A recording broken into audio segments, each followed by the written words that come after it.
Okay, so I briefly was mentioning about implants.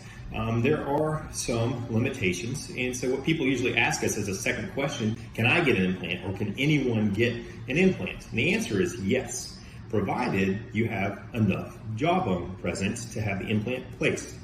If a patient's been missing a tooth for a long amount of time and the jawbone has shrunk or diminished, or some of it was lost during the surgical procedure of removing their tooth, then we have other procedures that may need to be performed, which we will recommend you have done before an implant is placed.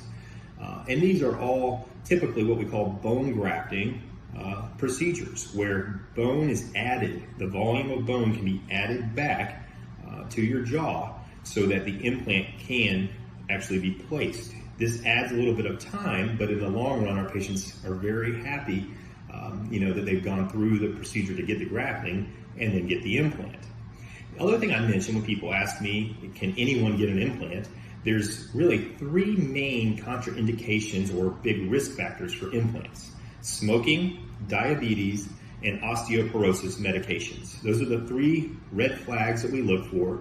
Patients still have implants done that have these conditions, but there's a little more risk of having the implants fail, and so we have to make sure we stay on top of hygiene, keep them clean, keep a close eye on the implants in patients that have those types of situations. So good. I wanted to answer the question about who can get an implant, and honestly, the real answer nowadays is pretty much everybody can get an implant.